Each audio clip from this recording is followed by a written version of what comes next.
Je sens dans mon esprit ces paroles qui montrent. Tu ne partiras pas de la terre sans avoir goûté aux délices du ciel. Ta manière de dire amen m'embête.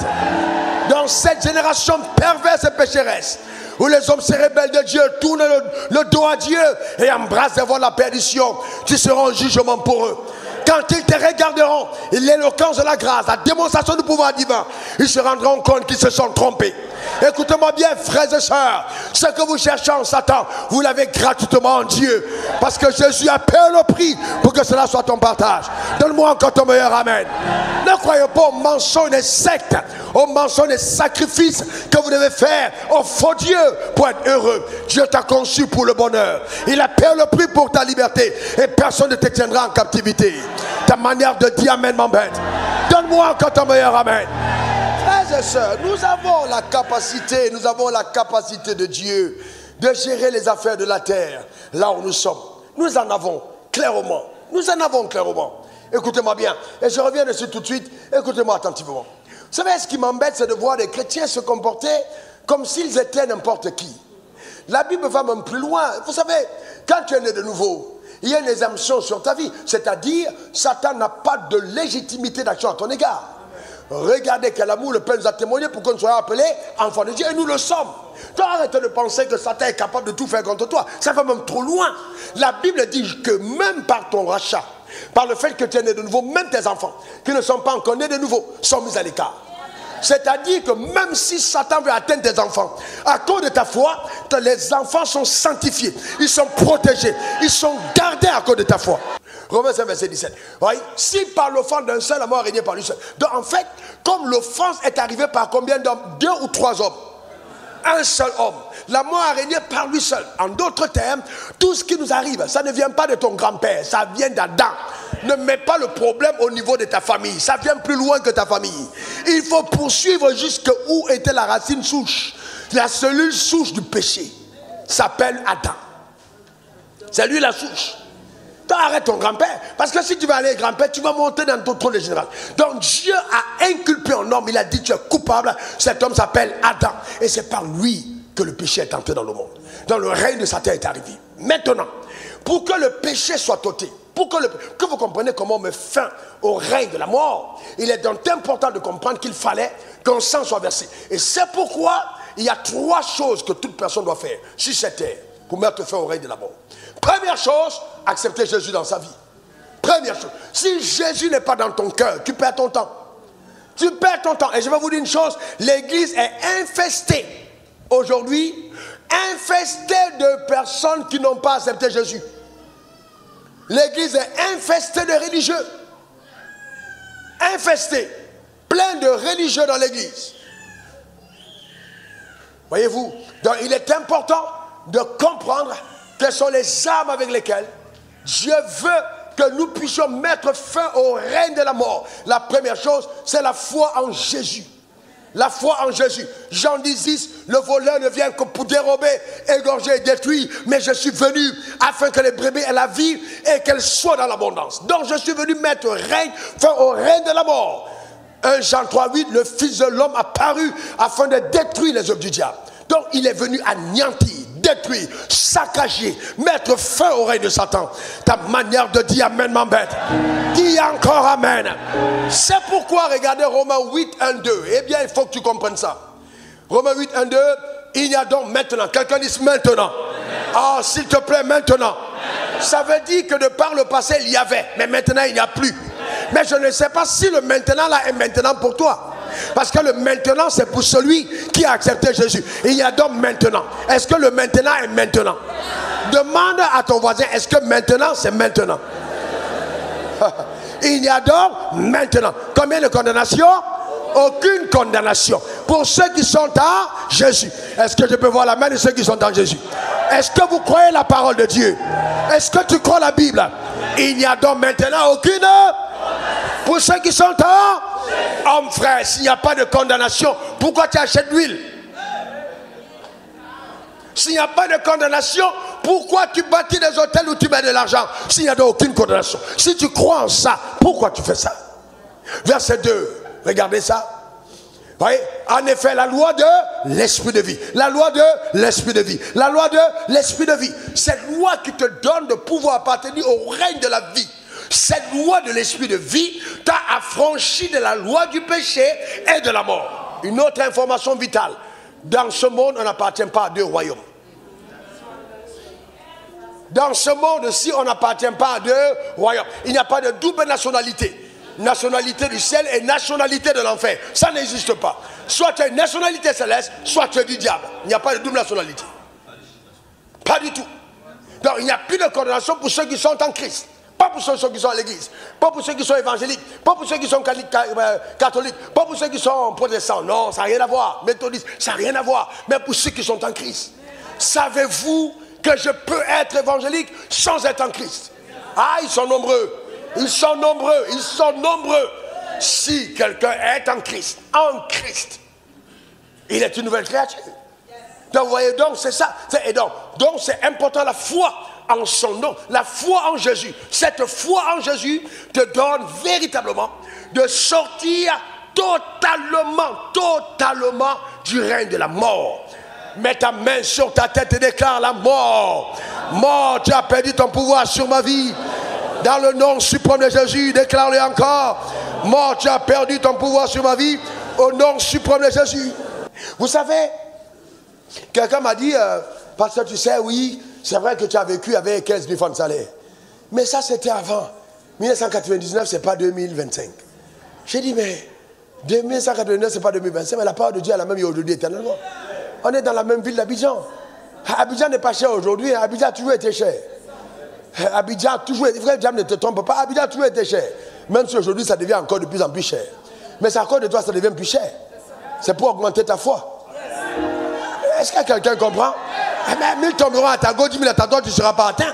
Comment penses-tu qu'il y a des problèmes d'Abidjanais? Comment tu peux avoir l'identité céleste, avoir des problèmes d'Abidjanais? Tu n'as pas le problème des Abidjanais. Tu n'as pas le problème des Africains. Tu es au-dessus. Ta manière de dire Amen, mon père. Tu es au-dessus, dis Amen. Amen, frères et sœurs. Ne te laisse pas séduire. Ne te laisse pas séduire. Est-ce que quelqu'un comprend ça? Ah non, vraiment, je suis en train, le diable est en train de combattre mon mariage. Il combat mon mariage. Frère, sœur, je vais te dire pourquoi est-ce que les choses sont compliquées. Toi, tu es assise là. Voilà ton problème. Tu es assise là. Tout ce que tu attends, oh, il faut que l'homme ait l'argent. Mais toi, tu es paresseuse. Tu es tellement paresseuse. Tout ce que tu sais faire, c'est de peigner tes cheveux et de mettre les vernis.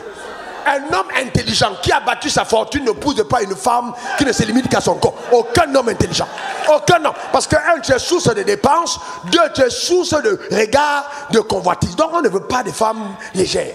Les hommes qui sont forts là, les hommes qui ont réussi dans la vie, ils sont intelligents. Ils ont fui les femmes comme toi depuis, c'est pour ça qu'ils ont réussi. Toi, c'est pas dans la réussite, on va venir te chercher, tu perds ton temps. Il faut avoir quelque chose d'autre au-delà de ton apparence. Ah, c'est quoi ça?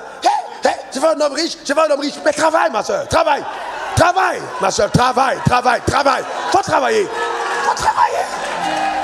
Ah, mon Dieu. Les dieux souffrent trop. Les gens l'accusent. Oh Dieu, papa Dieu, je ne comprends pas. Toi, Dieu t'a fait belle, naturellement belle. Tu es de la race d'Esther. Tu devais entrer dans le concours là et puis on te regarde. Mais tu manges trop. C'est ça ton problème. Mais en fait, dans ton profil, c'est pas ça. Mais après, tu te plains, je ne comprends pas pourquoi. Tu ne comprends pas quoi toi-même? Prends ta vie au sérieux. Tu dors jusqu'à 12 heures. C'est quoi ton problème? Arrête ta vie un tout petit peu. Ah non, moi, je saisis la punition. Papa, je suis comme papa Wafou. Tu dors à 20 heures, tu te réveilles à 12 heures. Tu ne peux pas être comme moi. Il faut que tu modifies quelque chose. Si on t'a béni, il faut reprogrammer ta conduite. Il faut reprogrammer ta conduite. Le problème n'est pas le diable. Le problème, c'est dans ton cœur. C'est ton cœur le problème. Ta manière de dire Amen m'embête. C'est quelle église on est là aujourd'hui? Eh non, c'est parce que tu as péché. C'est parce que tu as péché. Écoutez-moi, je vais vous poser une question. Est-ce que vous savez, écoutez-moi bien, vous voulez qu'on réfléchisse? Ah non, non, hey, la soeur elle est tombée dans le péché, c'est pour ça. Oui, le péché n'est pas bien. Cher n'est pas bien. Mais il faut vous dire une chose. C'est pas bien. Mais Satan n'était pas marié. Satan n'a jamais eu de femme. Satan n'a jamais commis l'adultère. Satan n'a jamais forniqué. Mais il n'y a personne qui a péché comme Satan. Satan. Personne n'a péché comme lui. Ça veut dire quoi? Il faut bien comprendre que Dieu va au-delà. La chair peut être une faiblesse, alors que le cœur, c'est une rébellion. Il y a des gens qui pêchent la rébellion de leur cœur. Ils sont méchants de l'intérieur. Tu viens t'asseoir à l'église avec ta soeur, alors que tu sais toi-même que tu n'as pas envie qu'elle se marie. Tu es en train d'envoyer les informations à son fiancé, alors qu'elle t'a donné ses secrets. Tu es une sorcière. C'est dangereux. C'est pas bien du tout. Est-ce que quelqu'un comprend? Ton frère pasteur, il a une percée. Tu appelles l'homme d'affaires en question pour lui dire non, vraiment, le gars là, il est comme ça. Mais toi, tu es terrible. Tu es pire que le diable. Même Satan n'a pas fait ça. Il faut changer dans le cœur. Il faut changer dans le cœur, l'orgueil de la vie. Tu es toujours compétitif. La compétition avec les autres. La compétition. Après, tu te dis, je ne comprends pas ce qui m'arrive. Ce qui t'arrive, c'est ton cœur. C'est ton cœur. Tu es méchant. Il faut te débarrasser de ce cœur. C'est toute la personne qui doit réussir, c'est toi. Comment tu veux construire une église? Tu vas dire, et puis tu vas démarcher les fidèles d'une autre église. Toi, tu penses qu'il prie le diable? Et toi, tu es content quand les gens quittent les autres pour venir chez toi. Le jour où on quitte chez toi pour aller chez les autres, les déloyautés, la déloyauté. Toi, quand ils sont venus chez toi, ils étaient loyaux. Il faut arrêter avec cette hypocrisie de l'évangile. Il faut qu'on arrête ça dans l'église évangélique. C'est ça qui nous amène en retard. C'est ça que vous avez. Vous dites aux gens, invitez les autres frères chez nous. Invitez les autres frères chez nous. Quand on invite les gens de ton église, ils viennent. Tu les appelles. On vous a vu là-bas. On vous a vu là-bas. Mais frères, c'est quoi? Quel désordre. C'est quoi ça? On vit où? On vit où? Après les gens sont à l'église. Je reçois, tu ne reçois rien. Tu ne reçois rien du tout.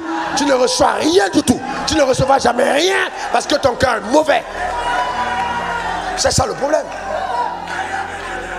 Mais vous savez, et c'est là où le jugement va être terrible, hein? Parce qu'en fait, dans tous ces marmailles là, et tous ces trucs qu'on fait, ce sont les gens qui sont à la tête là qui bénéficient de ça. Parce qu'ils collectent, ils bénéficient de ça. Ils savent que plus l'église grandit, plus ils ont les grosses maisons, plus ils roulent les grosses voitures. Et ils sont, mes frères, ça devient un commerce. Alors que le cœur doit être droit. Arrêtons ces affaires que Satan a fait. Arrêtons cette manière de faire. Arrêtons, frère. Que Dieu te bénisse, que Dieu te lève, que Dieu te prospère, que Dieu te donne toutes choses. Donne-moi ton meilleur amen.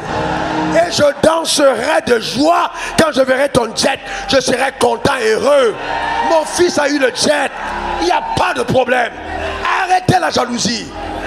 Arrêtez l'esprit de pharisien. Ah, moi, j'ai jamais. Ton cœur est méchant. Celui qui n'aime pas son frère est un meurtrier. L'amour de Dieu n'est pas en lui. C'est un meurtrier. On a plein d'assassins avec le micro à l'église. Il faut sortir de ces choses. Il faut arrêter ça, les frères. Il faut arrêter. Il faut arrêter ce genre de choses. Il faut arrêter ça. Compétition. Moi, j'ai le plus gros aussi. Moi, j'ai la plus grosse voiture. J'ai la plus grosse maison. J'ai la plus grosse église. J'ai la plus grosse. Vraiment, ça fait pitié. Ça fait pitié. Ça fait pitié. Pitié même. Et la seule joie, et moi je suis de telle église, c'est la seule fierté que tu as. Tu fais quoi dans la vie? Ta vie a apporté quoi? Je dis ceci, une église de 100 000, 200 000 membres dans une ville qui ne change pas le style de vie de la ville n'est qu'une religion qui est en train de grossir. Ce n'est qu'une religion qui grossit. Parce qu'il faut impacter la ville. Il faut que les choses soient bouleversées à tous les niveaux. Au niveau des affaires, au niveau de la politique, au niveau du sport. Qu'on voit une implication réelle. Je ne veux pas une assemblée de personnes qui viennent à l'église, qui sont dans l'église et qui rentrent dans le monde. Ils sont comme les mondains. Ça ne sert à rien. Ça ne sert à rien du tout.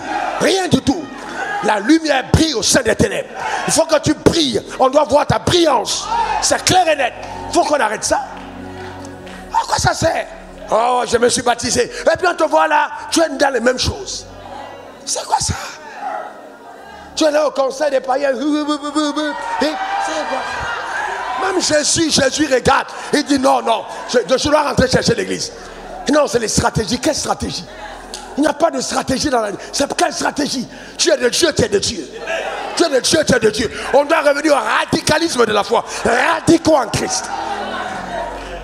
C'est quoi ça? Ah non, on n'a pas fait ça, on n'a pas fait ça. Ouais. On ne peut plus te dire la vérité. Parce qu'on a peur de tes offrandes. Va mourir avec. On a peur de tes offrandes. C'est quoi ces conneries? Et je rends grâce à Dieu. Vous savez, le fait que moi je suis aussi vrai, c'est parce que Dieu m'a visité. Et quand voulez-vous que je dise à Dieu au ciel que non, je n'ai pas pu parler parce qu'il me manquait l'argent pour l'église. Mais attendez, vous trouvez? Non, jamais de la vie. Frère. Jamais, frère. Je peux aller en vacances. J'aime aller faire la pêche. J'aime la chasse nocturne. J'aime les safaris. J'aime les jeux à risque. Mais, voyez-vous, Oui, j'aime ça, mais je n'ai pas le temps pour le faire. Je veux bien prendre 2 mois. Mais à cause de la peine que me posent vos âmes, je ne me prive de ça. Et toi, tu vas jouer avec ton âme et tu penses que je vais être là pour dire Amen. Tu t'es trompé. Tu t'es trompé. Je dois te dire ce que j'ai à dire. Est-ce que quelqu'un comprend? Je dois te dire ce que j'ai à dire. Et que ça pénètre dans ton cœur. Et que ta vie porte des fruits. Et que je ne sois pas accusé devant le trône de Dieu. Est-ce que quelqu'un comprend ça? Arrêtez ces jeux. Arrête de mettre la responsabilité sur le diable. Satan même dit c'est pas moi. Satan même dit c'est pas moi. Même te tenter, je n'ai pas fait. C'est ton cœur qui est mauvais. Satan même n'est pas dedans. Faut arrêter. Faut arrêter. Donc il y a la foi en Jésus.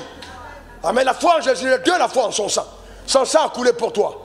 Arrête de développer la conscience du péché. Tout le temps tu es dans la conscience du péché. La conscience du péché. Sans penser à la justice. Dieu t'a racheté. Tu es devenu une nouvelle créature. Tu penses toujours à ton passé. Toujours à ton passé. Il faut arrêter. Recentre-toi sur le futur. Et crois que Dieu agira par ses capacités en toi. C'est pas toi. Vos frères et sœurs, c'est quoi ça? Vous savez, soyez tous, frères et sœurs, écoutez, cette Dieu on l'a vu une fois. On l'a vu une fois pour des récompenses éternelles. On l'a vu une fois. Pourquoi tu vas la compromettre? Tu l'as vu une fois pleinement avec Dieu. Amen. Mais vous savez, il y a des doctrines que Satan supporte. Lui-même, il supporte cette doctrine parce qu'il sait que ça le rend populaire. Ça donne l'impression qu'il continue de régner. Donc, lui-même, il est content. Il est content. Lui-même, il dit, allez-y là-bas, allez-y là-bas, allez-y là-bas. Parce qu'en fait, qu'est-ce que ça fait? Ça te déresponsabilise. On met tout sur la tête du diable. C'est ta cousine qui est sorcière. C'est ma tante qui m'a bloqué. Toi, tu es un enfant de Dieu, ta tante te bloque. Tu n'as pas honte. Qu'est-ce que tu es enfant de Dieu. Est-ce que tu t'entends parler? Ma tante pratique contre moi. C'est pour ça que ça n'avance pas. Tu t'entends parler? Mais attends, on est où là? Ta tante sorcière pratique contre toi. Est-ce que tu sais que tu prends un décret maintenant? Dans 7 jours, cette tante-là, elle ne se lève pas du lit. C'est quoi cette connerie? Mais attends, je vous ai donné le pouvoir de marcher sur les serpents et les scorpions et sur toute la puissance de l'ennemi. Et rien ne pourra vous nuire. Rien ne pourra vous nuire. Rien du tout. T'as pas tout meilleur, hein? Est-ce que tu sais que cette personne vit parce que tu as autorisé? C'est parce que tu es patient, c'est parce que tu aimes. C'est quoi cette histoire? Amen. Eh bien, il faut mettre fort au règne de la mort. Lève ta main droite vers le ciel, tu dis, je déclare et établis sur ma vie que la liberté est mon partage en Christ. J'ai cru et je crois en Jésus-Christ, mort sur la croix, enseveli, ressuscité d'entre les morts le 3e jour, assis à la droite de Dieu pour ma vie. Oh Père, oh Dieu, je décrète, déclare et établis que le règne de la mort est sans pouvoir sur ma vie.